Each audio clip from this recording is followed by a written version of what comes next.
Thank you for joining us today for this webinar, The Foundations of a Five-Star Experience. What makes an experience word of mouth worthy? Your host today is Samantha Hardcastle. Samantha Hardcastle, founder of the Storied Experience and More Social, brings a decade of marketing strategy and creative storytelling to the hospitality properties and destinations worldwide. With a passion-driven mission to help brands elevate their experience, she guides leaders through the process of deepening the purpose, culture, well-being, and personality across the entire traveler journey. Samantha and her team humanize and harmonize concepts of your property in an effort to develop an enriching experience for your guests so their stay meets or exceeds their expectations established through your online marketing. Thanks for joining us, Samantha. Thank you so much, Nathan. I'm so happy to be here today. As Nathan introduced me, I am Samantha Hardcastle, and I am your host for the next half hour. Thank you so much for taking time out of your busy schedule to be with me today, and thank you to ResNexus for inviting me to speak. As Nathan mentioned, I am the founder of the Storied Experience and the Five-Star Pathway, and over the last 10 years, I have worked with hundreds of small businesses like yourself. I actually started in the online space running social media and marketing campaigns, but over the last few years, I've really been focusing my efforts on all things guest experience. This is something I have studied extensively with Cornell and on my own, and I am really excited to share some helpful strategies with you today. My goal for today is to get you thinking about five-star ratings beyond just amenities and the perks that you offer. Amenities are functional, while experiences are emotional. Emotional experiences are what people travel for. So today we will be covering what makes something 5 stars, surprising and delighting your guests, leading with a purpose-driven promise, the power of a personality-packed property, and the value and desires of today's guests. So when I say 5-star experience, what does this bring to mind for you? Whatever it is, that is your definition of 5 stars. But we have to recognize that all guests have their own definition of what 5-star means to them. Our idea and concept of a 5-star experience is based on our past experiences, our personal tastes, and some of it is influenced by what society tells us, based on current trends. Of course, there are always things that we come to expect in hospitality experiences, such as, friendly hosts and clean linens, for example. But those don't always necessarily warrant a 5-star review because they become the standard expectation. For some travelers, breakfast in bed is the ultimate luxurious 5-star experience, while other travelers wouldn't be caught dead in bed past 7 a.m. during their vacation. They'd rather be out exploring, and that's their metric for a 5-star experience. Or one traveler might view sustainability and local seasonal cuisine as the ultimate metric for 5-star dining, while another traveler cares more about exclusivity, richness, and they don't care as much about the sustainability. Neither traveler is wrong in their definition because a 5-star experience is simply one that meets the desires and preferences of today's guest. I remember I found a hotel that looked like a 5-star hotel from the outside. It had terrific reviews. The images on their social media really called to me. And yet when I got there, it didn't feel like a 5-star experience to me. And this is what I mean when I mean it's an emotional experience. So this is why we really need to take the time to get into our ideal guest heads and find out what they really value. So if we can all agree that people are very different and have different values, let's start by exploring what some of those values look like. As you can see from this slide, there are many different values that a person can hold. Right now you're looking at over 100 different values, and I didn't even get into listing past the letter D. So values drive our behaviors and our choices, and we can see that by the actions that we take. Someone who values tranquility, for example, isn't going to be drawn to the property that blasts club music until midnight, right? Even if that property could very well have hundreds of 5-star reviews on TripAdvisor. So I want to take a moment to address this from another angle. This is a great place to start if you're unsure of the exact set of values that your guests hold. Once you can identify the type of guests you typically attract versus the ones that you desire to attract, It will help you create a more complete picture in your head of who they are, what they value, and what level of a service they expect during their experience. Psychocentric travelers, for example, they don't expect much. These are the kinds of travelers who are content lying on the beach all day. They actually don't love surprises, and they're not at all adventurous. And this segment is pretty small and not really an ideal traveler to go after if you desire to have, massive growth. The mid-centric traveler is the largest segment of travelers, and they consist of nearly half of travelers. And they seek experiences that go above and beyond the ordinary. They crave novelty. They love moments that stimulate their imagination, and they prefer a bit more adventure. The allocentric and near allocentric traveler makes up 25% of the population, and they are highly curious, they're active, and they are really the pioneering travel type. They spend income readily, and Deloitte has found that these are really the luxury consumers. According to Deloitte, 75% of luxury consumers highly value trying new things. They fall into this upper left quadrant and are most likely to seek challenging situations, seize opportunities, and they have a desire to get ahead. They are more likely to value curiosity, creativity, and be motivated by experiences that encourage imagination and developing new ideas. The point is, everyone has different definitions of what 5-star means to them, so it's up to you to set a definition that resonates with you, your team, and your ideal guest. If your goal is to elevate your property, then your efforts are best spent focusing on the foundations of a 5-star experience. So now I'm going to walk you through those foundations, which are novelty and surprise, purpose and promise, and personality. So novelty and surprise is the first one, and last fall I did an entire webinar on this, which you can find at the ResNexus portal. I'll give you a moment to write this down, or you can take a screenshot. Maybe someone can put it in the chat. You can also find it in their amazing library of resources if you go to their website, and I just go into it a lot deeper, this first foundation of surprise and delight.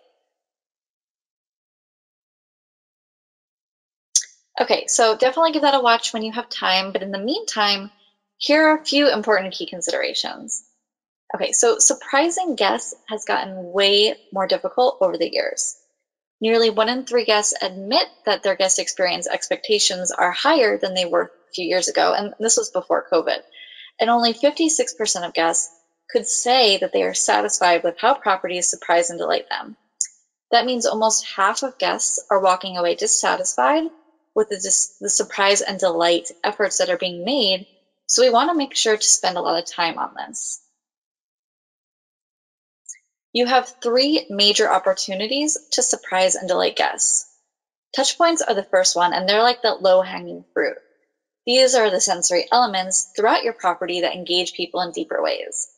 Some examples off the top of my head: games, art, decor, books, music, snacks, and these are all multi-sensory examples of what a touch point is. Defining moments during your guest stay are the second major opportunity to surprise and delight. Sometimes moments can be serendipitous, but you should really get into the practice of architecting them yourself. You can do this by bringing together touch points in certain ways so that they invite some sort of engagement. For example, a book on its own is just a book. But a book in a cozy reading nook that has been intentionally designed with a goal in mind, maybe with some lavender tea sachets off to the side, with hot water dispenser and some wind chimes hanging in the window, that's when you take a handful of simple touch points and elevate them into a higher sensory moment. And the last opportunity is experiences. Events, workshops, activities. This is how you connect with your guests on a deeper level. Not only does it bring in more income for your property, it creates a strong emotional bond that results in 5-star reviews. And because only a small percent of properties are offering really great programming, experiences rank high in surprise and delight factor. Oftentimes, we end up with a lot of cookie-cutter experiences because hosts are risk-averse and afraid to develop a really strong personality and perspective. But being novel is the thing that results in lasting profits and larger market share. So many properties end up in this good but not different quadrant, and that's why we have a commoditized market. If you struggle with a small market share, or you feel like you're suffering because you have a lot of competitors, then it's really time to shake things up. I can't harp on this enough. The cost of ignoring novelty is huge. Whenever you try to mimic the personalities and experiences around you without putting your own spin on it, whenever you make assumptions about what your visitors and guests really want before knowing for sure, whenever you attempt to appeal to all people, ignoring what makes your experience attractive to a certain archetype, whenever you avoid innovating in fear of wasting money or creating more work for your team, or both, whenever you go through the motions sticking to a baseline level of service and experience, you are leaving hundreds of thousands, if not more, surprise and delight dollars on the table. So with that said, let's move into the next foundation, which is purpose and promise. So the properties worthy of a 5-star rating are moving beyond heads and beds. When we dive into our dream guests and understand what they want, what they need, what their day looks like, how their desires can be met, and what is actually going to help solve problems for them, all of a sudden you become the experience that stands out because you're promising something more to guests. So if you were to put into words the purpose of your experience, what would you say?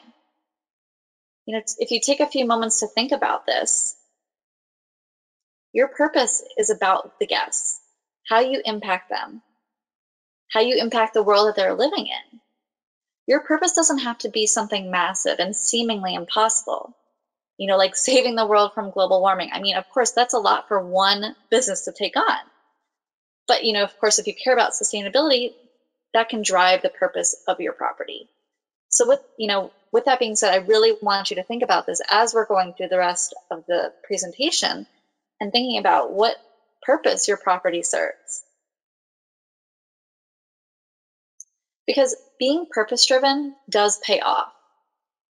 In terms of attracting more high-value guests, consumers are 4 to 6 more likely to purchase, protect, and champion purpose-driven brands. One study found that 77% of consumers say they have a strong emotional bond to purpose-driven brands, and consumers that are emotionally invested in a brand are on average 52% more valuable.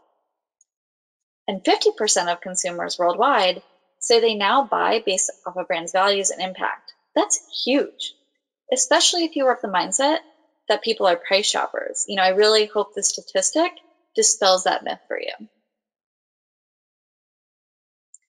As for growth, one study found that ideals-based businesses outperform others in revenue by 400%. Firms of endearment, which is a phrase for passion and purpose-driven businesses, grew by 1,647% compared to the S&P average of 157%. Now, of course, these are large worldwide brands, but it's just as important for small businesses, if not more important. And last but not least, purpose-oriented companies report 30% higher levels of innovation and 40% higher levels of workforce retention than their competitors, which is so important right now with the way the hospitality workforce is. So I hope you find these findings with a little incentive to be thinking about these sorts of things for your business. Personality ties in closely with this, but it is its own foundation. So this is actually one of my favorite topics because I feel like the majority of properties have a lot of room for growth here. And it's really fun work to do. It's driven by passion. So it's going to feel good to lean in deeper into a personality. The first reason why personality is so powerful is it creates an emotional bond. Studies have found that consumers usually associate a brand with human personality traits. This acts as a basis for building a relationship with the brand. Thus, a consumer can form and develop an emotional relationship with the brand as if it were another person. Pretty crazy, right? The next thing is it differentiates your property. As a traveler, I can tell you there are so many destinations where all the inns and properties look and sound exactly the same. It makes it very difficult for travelers to make a decision when everything looks the same, and that's when they end up choosing based on price, because the mentality is, if they're all the same, I might as well choose the cheapest. And of course, you can see how your property differentiates from the ones around you, but if you don't make it very clear to the traveler, they're not used to seeing, they're not as close to this as you are. So you really need to make it really bold. And last but not least, a distinct personality is also a great positioning tool, especially if you want to position your property as a luxury experience. The words, colors, shapes, symbols, images, everything that you use across your property, your experience, and your marketing, they all communicate and make a promise to your guests. For example, white tablecloths have always been synonymous with luxury, but some consumers might find them inaccessible, and it's not their definition of five-star luxury. So developing your personality is actually a great way to develop a stronger sense of the five-star definition that you want to align with. Because as consumers, we view our choices as an extension of ourselves. We tend to gravitate towards experiences that share our values and personality traits. So brand personality is actually a very magnetic marketing tool. For example, if I care about creativity, I'm going to select a property that also cares about creativity. But if the property hides their creativity and downplays their creative values, then I'll find another property that does express creativity and book that property.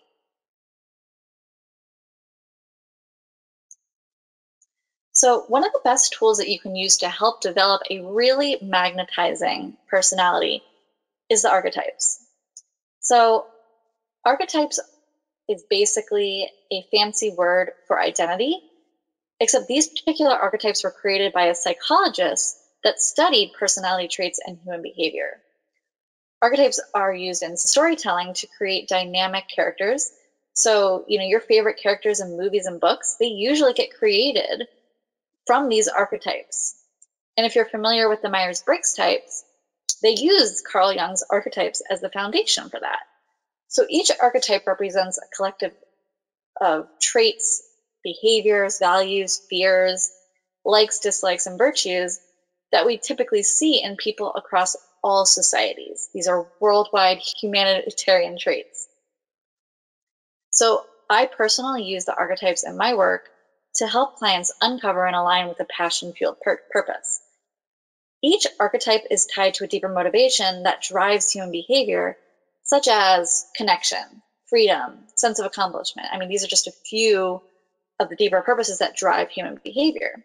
So I'm going to dive into each one of these in greater detail, but first there's a few things I want to keep in mind as we go through it. Your guests are not just one archetype, which means your brand is not just one archetype. So for example, when I look at these archetypes, the ones that align with my personality most are the creative, the romantic, and the innocent. I'm therefore drawn to experiences and properties that take on a mix of those archetypes. Another thing to keep in mind, you can resonate with one archetype for a purpose, and you can have another archetype that you resonate with for their tone of voice. So combining archetypes is how you create a really dynamic and layered brand. Last thing to consider, even within the archetypes, there are nuances and shades. So the romantic can be really loud and robust, like Marilyn Monroe, or it can be really toned down version of the romantic, say like Audrey Hepburn. So let's start by introducing each one of these one by one, and keep in mind what you said about your purpose earlier when I asked you what your purpose was, to see if it syncs up with any of these. Which of these purposes most align with what you had to say? So the Explorer is all about helping travelers push boundaries of discovery and escape monotony and restriction. The Sage wishes to open up the world to different perspectives and shed light on the truth. The Innocent desires to bring peace and optimism to travelers and help them move away from chaos and unrest. The Joyful is all about lifting travelers' spirits up through lively moments, laughter, and eradicating the world of sadness. The romantic cares about connecting people through sensuality, helping travelers find beauty and love. The genuine encourages authenticity and trust, providing a place where people can just be themselves. The rebel is all about shaking things up, catalyzing change, and wishes to put an end to conformity and restrictive rule. The creative desires to inspire imagination, curiosity, and cares about ridding the world of predictable, mundane experiences. And the spellbound is dedicated to bringing travelers' dreams to life and helping them achieve clarity and escaping insignificance. So because this is a workshop all about creating 5-star experiences, let's look at each archetypical guest and what they are looking for in a 5-star experience. Guests that embody the Explorer Archetype will seek experiences that emphasize freedom and adventure. These are experiences that take them out of their comfort zone. These guests tend to be a bit more independent, they really hate feeling trapped, and they're not a fan of routine. So they are really the more experiential learners. If you're an adventurous host and you love helping guests explore the depths of your destination, this could be a really great archetype for you to consider. This one obviously is very popular for travel brands, so if it does resonate with you, I would highly suggest combining it with a few other archetypes so that it has that unique flavor to it. Samantha, yeah. A lot of our customers are historical properties. Would they fall into the Explorer Archetype? It depends. I would say that they're more likely going to resonate with the Sage. Good to know for those of our listeners that identify as those historical properties, that kind of where they might lean as they're assessing their property. Yeah. I mean, of course, and you can do a Explorer twist on history, and every archetype has the potential to be aligned with whatever it is that you're teaching or encouraging, or however you present your property. But if it's I would say if it's taking someone out of their comfort zone, if it's helping them feel that sense of freedom, like, to me, I don't really associate that with the historic experience. I have tried to include a few examples that you can get an idea of how everything syncs up. So Nemo Bay is a lodge in the Canadian wilderness. This is the first property that comes to my mind when I think of a 5-star Explorer experience. While of course there are a few archetypes that play within their property, this is the one that comes through loud and clear. Everything about this experience screams boundlessness. So, that's what you want to think of when you think of the Explorer Archetype. I would highly recommend checking out this property. It is definitely a once-in-a-lifetime experience. So next up is the Sage. And you don't see this one as frequently in the hospitality space, which I think is a mistake. And, speaking of the historic properties, I truly believe this is a great one to align with, because the Sage is the kind of traveler who could spend all day in a museum or having a rousing philosophical discussion with other guests, like around the campfire. They are collectors of wisdom and they love intellectual experiences. These are people who really just cringe at small talk. Like, they love going deep. That reading nook that we talked about earlier, like, that's a Sage's ideal relaxing 5-star environment. If you are very curious and you could spend all day chatting with your guests about important life considerations, then you may want to explore the Sage archetype a bit deeper. The Innocent archetype is all about embracing childlike wonder and optimism. For them, a 5-star experience is one that reminds them of a simpler time and helps them feel at peace. These can be really playful people, but they get bogged down by the chaos and negativity of society. In a sense, these people are seeking utopia. Like, while some people thrive on drama, these guests are running away from that, as far away from that as possible. So if you feel nostalgic for a simpler time, if you love slow travel and slow living, this would be a really great archetype for you to explore for your property. When I think of the Innocent, I think of Melissa's, and sorry, I might be butchering that. It's a small property in Greece, and the host is so great about creating this really serene experience. Like, something out of a dream, and a modern-day fairy tale for people who dream of escaping the chaotic world we live in, especially these days, you know? So next up is the joyful, and this is one we see often in hospitality. It is the quintessential entertainer. I personally imagine amusement parks and carnivals and really vivacious events. Like, these are places and experiences with exuberant energy, laughter, a lot of fun. The traditional name for this archetype is actually the joker or the trickster. These are experiences that help people lighten up and stop taking life so seriously. It may seem like a great one to offer guests. Just be careful. If there is a hint of boredom or a lull, you're going to have a hard time getting a 5-star review out of these guests. This is always a great archetype to layer into your mix. Blending it with other ones will help you stand out from all the hospitality properties that focus on purely entertainment but lack substance. So I'm sure you can think of a lot of hospitality properties that take on the romantic archetype. This is another popular one for our industry. All the properties that cater to honeymooners and couples, they take on the romantic archetype. If you are speaking to this archetype, you'll want to create moments where guests reconnect to their sense of passion. That's what's going to create a 5-star moment for them.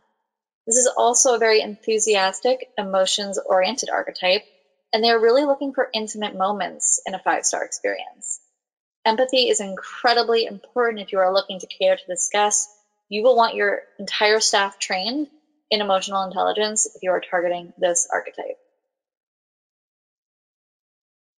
So the genuine is very much the girl, guy next door kind of guest and hospitality experience. They're super grounded, down to earth, and authenticity is their #1 concern. These are places that you can go and feel comfortable being yourself. No need to put on a mask, not literally mask, the figurative mask, and hosts will make you feel comfortable and at home. For these guests, that is the ultimate luxury. This is a great archetype to integrate with others, especially if you're the kind of person who likes to keep it real.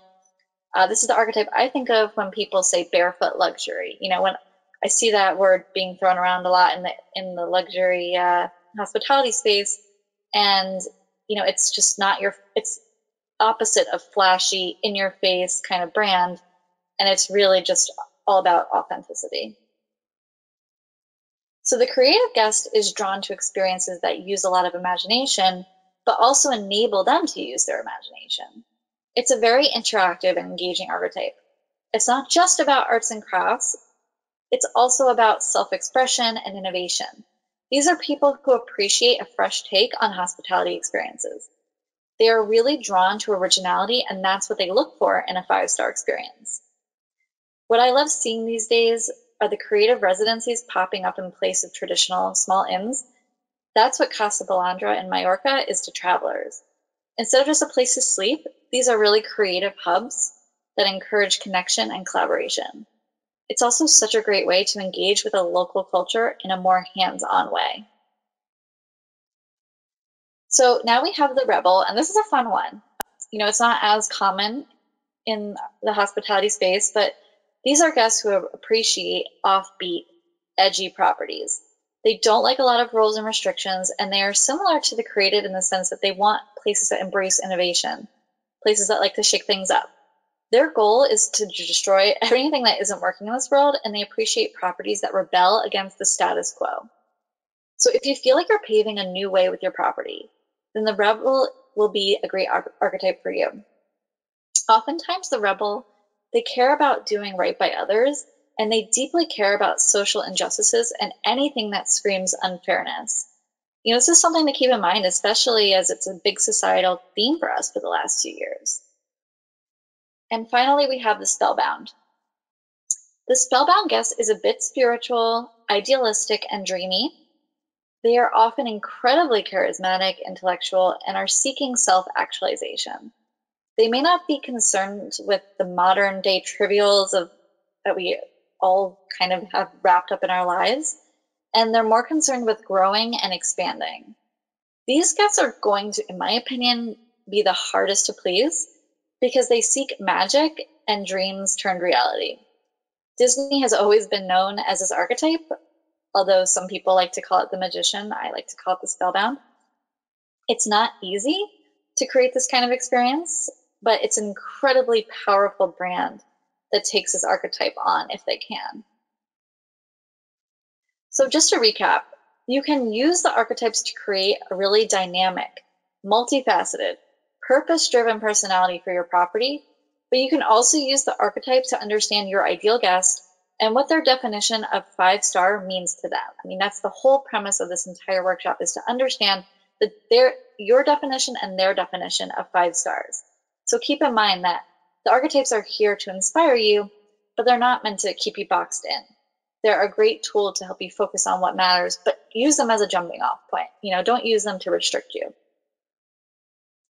So if you can create novel touch points, moments, and experiences that surprise guests, if you can align your property with a deeper purpose, and if you can do it in a personality-packed way, you will be well on your way to creating a 5-star destination. Here are some action steps that you can take based on everything that we covered today. First, spend a lot of time envisioning and redefining what 5-star means to you and your guests. Don't just accept the definition that maybe feels outdated or surface level to you. If you think about it first in terms of intangible emotional benefits, then you can start to bring the vision to life in more tangible ways, like the touch points, moments, and experiences that we talked about.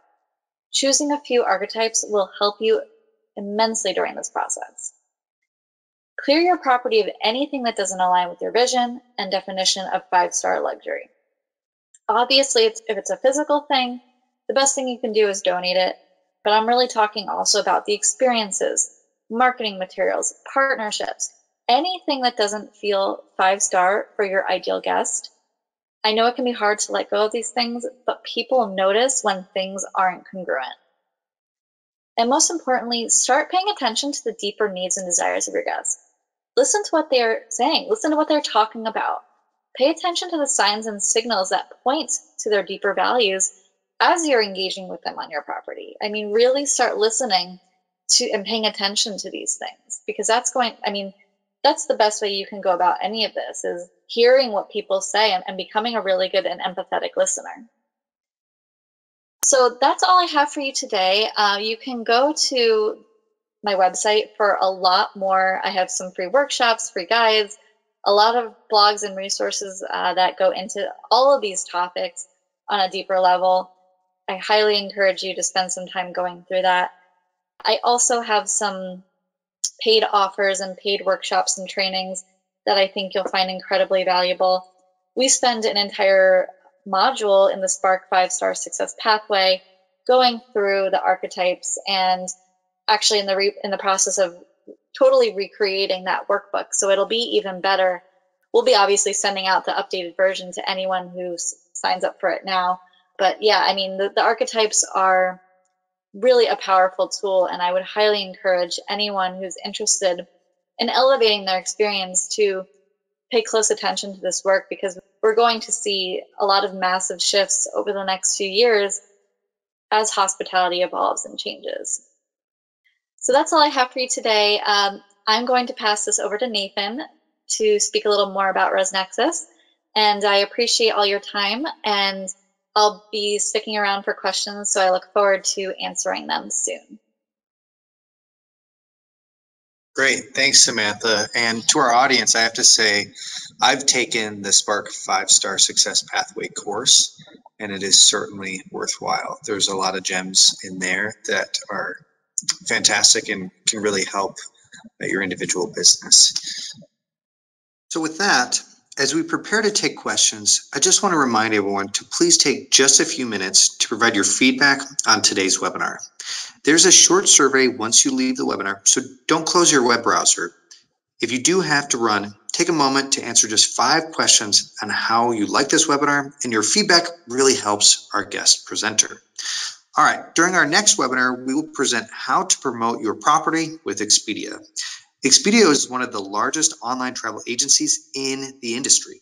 Millions of travelers use Expedia to search and book hotels, bed and breakfasts, vacation rentals, and campgrounds each and every day. Expedia will present how your property can reach these travelers through Expedia's extensive marketing influence. Join us to learn tactics that will benefit your business on this specific OTA, and as always, we will have time to get all of your OTA questions answered. Please join us Wednesday, April 6th at 1 p.m. Mountain Standard Time. And as always, the webinar will be recorded and emailed to you. So if that time doesn't work for you, you can always watch them on demand and sign up for future webinars at resnexus.com/webinars. If you like this webinar and want to see past webinars, you can find them on resnexus.com under education and then click on webinars. This will bring up all of our upcoming and past webinars, where you will find well over 50 different webinars as a free resource to you. Plus, directly below the video, you will find the timestamps, so if you miss something during this webinar, you can easily go back and find it. If you're a ResNexus customer and have questions, feel free to reach out to the support team by clicking support in your back office. And you can either call your red carpet professional or call the general support line. Okay, let's see if we have any questions for either myself or a presenter, Samantha Hardcastle. Feel free to start putting those in the chat. Samantha, great presentation. Thanks so much for being here today. While we're waiting for those questions to come in, while you were talking, I know what really resonated with me, at least, is there are a lot of properties that are just saying, I don't have enough time to elevate guest experiences right now. They might be feeling burnt out over the last 2 years or having staffing issues that we know that are prevalent and other operational challenges. So I'm sure many people on this webinar have gone above and beyond with their guests just to get a 1-star review or no tip in return. So what advice do you have for properties that might be feeling like this?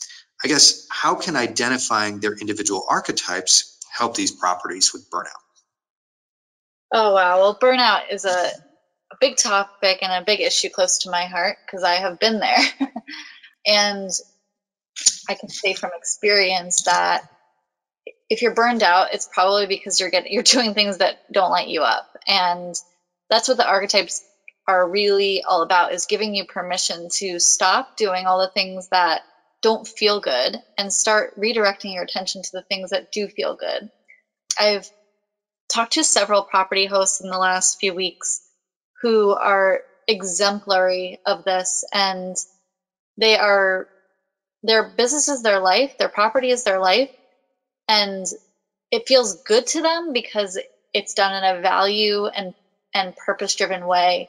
And they, every decision they make, and it all comes down to decision making. Like, where are you spreading yourself thin? Where are you doing things that, you should be allocating, outsourcing to someone else or giving to someone else on your team? I mean, obviously the staffing issue is big. And, that one statistic I shared, it's kind of like a chicken and the egg sort of thing. Like, you have to become a purpose-driven property. You have to set the wheel in motion to attract staff and a team that really care and share that vision so that you can all feel good together. I know it's such an easy answer to such a complex problem, and not everyone wants to hear it, but yeah, at the end of the day, if you're doing things that don't make you feel good, forcing yourself to do things, then you're just going to continue on that path to burnout. And trust me, I say this from experience. It's not fun. Yeah, I think that's really interesting, because if it sounds as though what you're saying is this isn't another thing, going through the archetypes isn't just another thing to throw on the property's plate on their to-do list. Doing this work on the archetype should really be energizing and something they do as a team. Yeah. Oh, 100%. It's really going back to the beginning. Like, why did you start this property? Why did you feel called to go into this industry? And, so much we get away from it, I've been in business for myself for 11 years now, and it's so easy to get disconnected from the passions that we first had when we first started a business. And so, yeah, the archetypes, they bring you back to your passion. They bring you back to your purpose, and not just you, your team. Like, this is a team effort, right? Like, so much of hospitality, they're your family, and making sure that it feels good for everyone. And making decisions can be all day, can be really difficult. The archetypes give you a filter to make a decision through. So when you're contemplating something, you can say, like, does this align with my vision? Does this align with my passions? And if the answer is no, then you're avoiding doing something that down the road isn't going to make you feel good. And so, yeah, the archetypes they're not like one exercise that you do and then you move on to the next thing. They are literally part of the everyday process of making decisions and operating. And it's not like you have to go in and overhaul the entire experience right away. It's like a journey of changes and tweaks and pivots that you'll have to make. And over time, it will start to feel really good. That's great. Yeah. And I think it seems like to me, identifying these archetypes really helps you identify what is genuinely you, what is genuinely your property, and how you fit and how you're going to display that to your guests. So it helps address some of that stress that people might be feeling in this new era, in the new normal of COVID or whatnot. So that's great, which really leads me to kind of my next point in that I'm really glad that we're doing this now because it's early spring. I know that we just had St. Patrick's Day. A lot of our properties were probably really busy for St. Patrick's Day this last weekend. It's a good time to take a pause and reassess where you're at as a property and say, okay, are those the type of guests that I'm trying to attract? What have I learned being in business up until this point? Now, maybe I need a shift. Maybe I'm not happy. Maybe I'm not having a good work-life balance. Maybe I'm not really resonating with my purpose and vision, the purpose and promise that you were talking about with your personality that you're trying to showcase through your property. Mm-hmm. Yeah, spring is such a great time. It's kind of like a spring cleaning time to reevaluate everything. I mean, we stick with things that don't make us happy or don't light us up for too long, and then they build up, and and that's really like when you're operating from a place of alignment with the archetype, with your purpose, passions, and everything. That's when the guest feels it. That's when the guest is like, okay, I feel that this is a 5-star experience because I can feel the passion. I mean, passion and emotions, they are contagious. I've seen studies where they say it's as contagious as a cold, as like germs. So when you're walking around and your energy is not like in a very good place, people can absolutely feel that. Your guests can feel that. And I'm sure you've experienced this as well, even just in your home life, when a loved one walks in and they have had a not great day and you feel that, and that's transferable. So in the hospitality industry, we have to be really careful about the emotions that we're carrying into our workday. Again, we are going to be taking questions, so feel free to submit those in the chat. Samantha, one of the things that I think is really important to make a distinction is how people can familiarize themselves with the archetypes. So for those that aren't familiar with the archetypes model, kind of the history with, it's Carl Jung, right? That identified these 9 archetypes. Are they similar, dissimilar to personas for those in our audience that are familiar with that kind of marketing term of developing a persona? And would you suggest that there's exercises that they can do, our audience can do, to define those personas or archetypes in this case? That's a great question. First, I want to say that the 9 archetypes I work with, there's actually more than just 9. Carl Jung, if you Google brand archetypes, you'll see that there's 12, and they're very popular. I mean, I took them and I applied them to hospitality and travel. So there are a few that you might resonate. I didn't really see them aligning with the hospitality industry, but they're there. So if you do Google it, you'll see that this is a big tool that people have, all brands have used across all industries. But to answer your question, so when you develop your persona, you're doing it from usually a demographic and a non-psychological place. And it can be really hard to sit down and do a persona exercise. Usually the personas are like more custom. Like a persona is like our personas, they like bike riding, and they like, their ages 30 to 50, and they live in the East Coast. And, those are the detailed demographics, psychographics of a persona. This is really more about, this is, first of all, personas, when you're doing them yourself and you're making a persona, it's never really rooted in any psychological or behavioral study. It's really just, okay, well, who do we think our customer is? Like, that's how most people address that exercise. So this exercise is different in the sense that it's encouraging you to focus on the deeper motivations that drive travel. Why do people take a trip in the first place? Why are people driven to certain destinations? Why are people driven to need a vacation? When we look at marketing from that sense, like, you can do a lot more with that information than, okay, this is what the activities that our guests pursue on the free time. It's really a supplement. Like, we need both exercises. We need to know what drives people. We need to know who people are and how their personality is made up. But we also, of course, need to know the sort of activities they do and what things they care about and how they spend their days. So to answer your question, they complement each other, but I think starting with the archetypes is the best place, because not only does it provide more insight into your guests and their behaviors, it also is a great exercise for refining your own purpose and your own personality. And that's why I always start with it, because it's always a great tool for both sides of the coin. Like, not just focusing on your guests and their persona. Obviously, they're the most important ones, but if you are not aligned with your experience, again, this goes back to what we were talking about before and well-being and burnout. If you're not aligned with that, then your guests are going to feel it. So it's really about making sure that your archetypes, the things that you are drawn to, you'll end up attracting guests who are also that archetype, as long as you are expressing it clearly.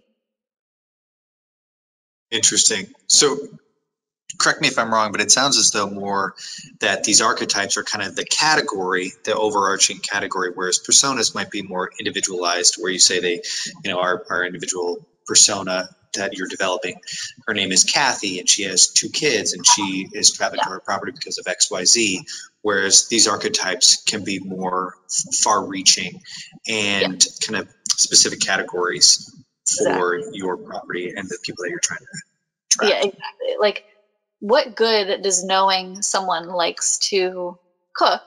That's good information for us to know. Like, people, like, we want to attract the foodie audience, right? Like, maybe that's one of your persona identities that you create. And anyone can target that. Like, that's really easy for people to say, like, oh, we want to target the foodie. But that doesn't speak to their deeper motivations for travel. And that's where the archetypes come in. They really speak to, why is a foodie traveling to this destination? What is it that they're looking to get out of this trip? And that's really what it comes down to. What are we giving people and promising people that this experience is going to do for them? Great. Well, I think we have a couple questions coming in. So Samantha, thanks so much for your time today and the discussion. So one of the questions that I wanted to get to really quickly is, I enrolled in the Spark 5-Star Pathway course in June of 2021. Do I still have access to this material and all of its updates? Yes, of course. You get lifetime access. And if you have trouble logging in, just shoot me an email. It's on the slide right now. You can send it to me an email and I'll help you out. Great. Awesome. Thanks, Samantha.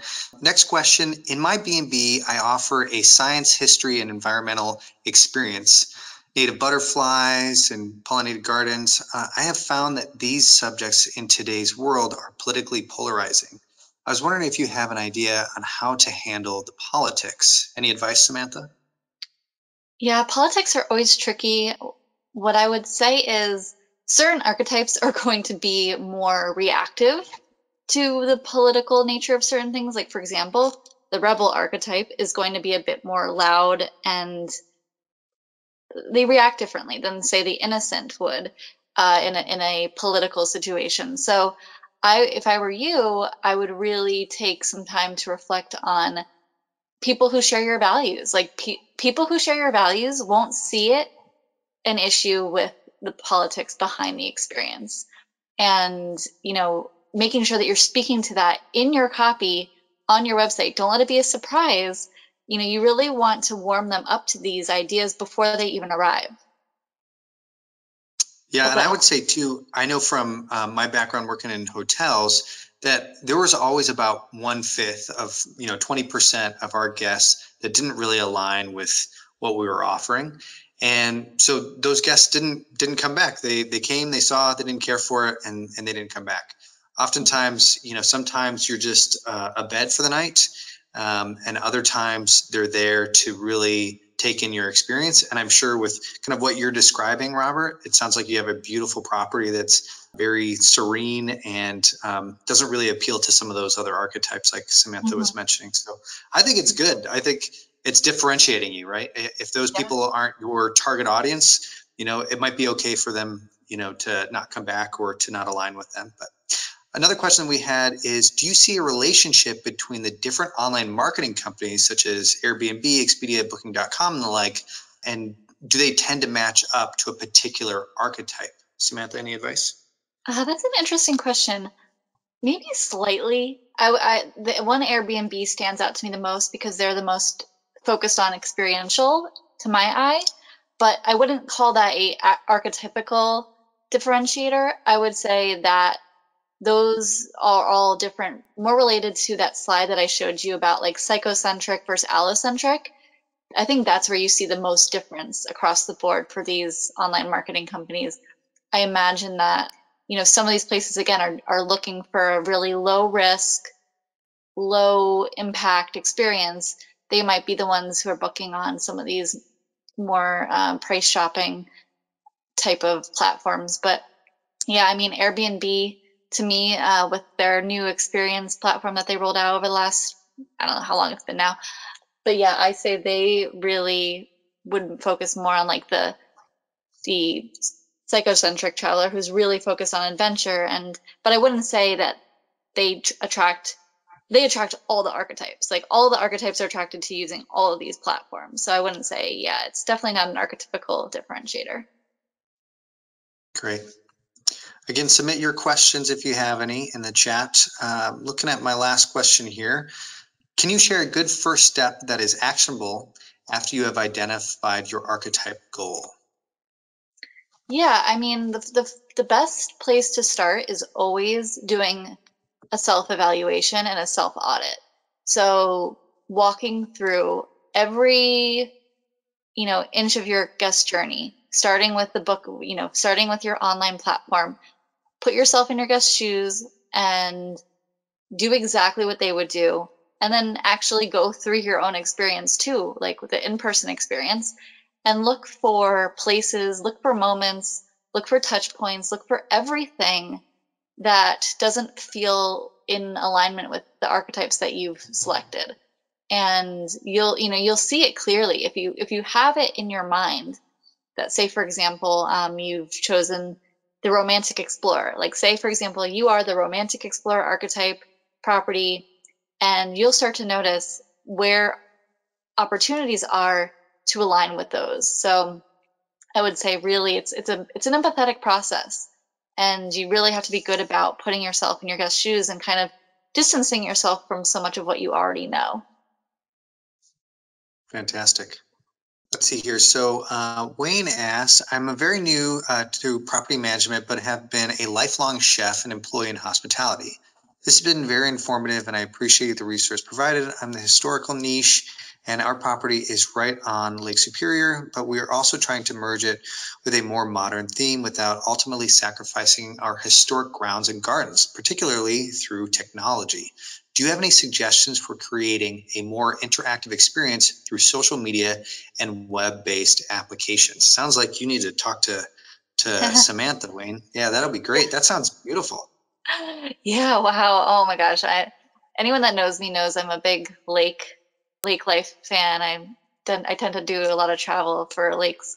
But anyway, yeah, wow, this is such a good question. Interactive experiences through social media.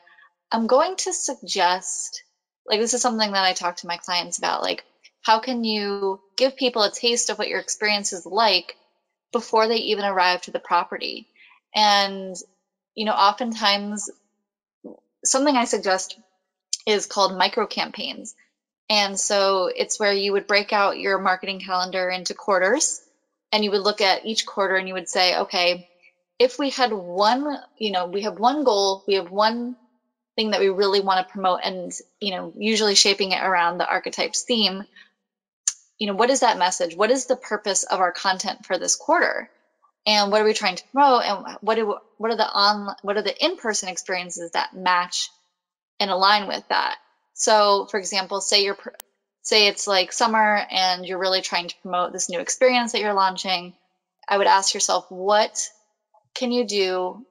How can you create content around that experience that gives people a feeling of what it's like to already be doing that experience without actually having to go there? So this involves a lot of storytelling.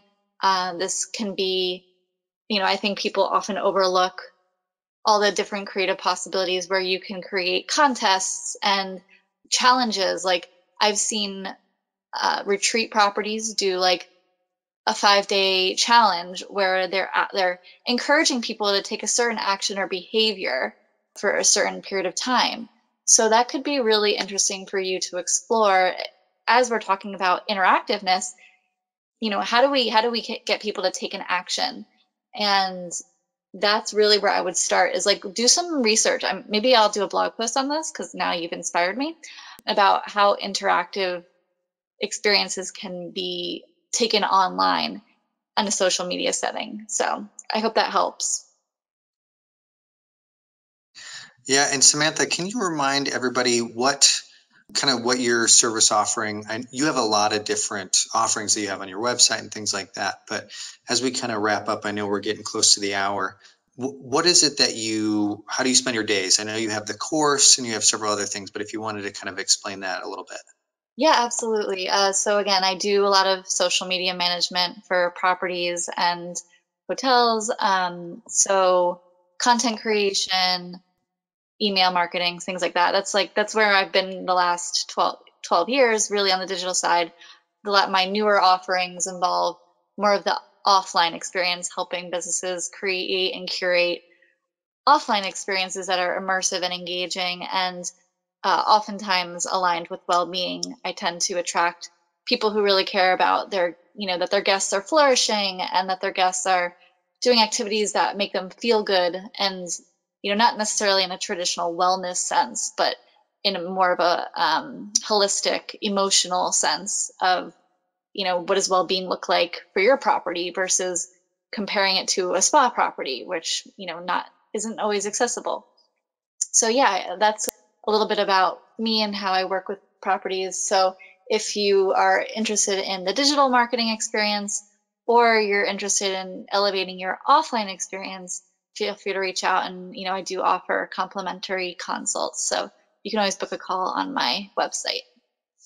Fantastic. Well, I think we're going to have to leave it there. Thanks again for your insights, Samantha. Thanks to our audience for all these great questions. I'm sure I speak for both of us when I say we are wishing you another successful season ahead.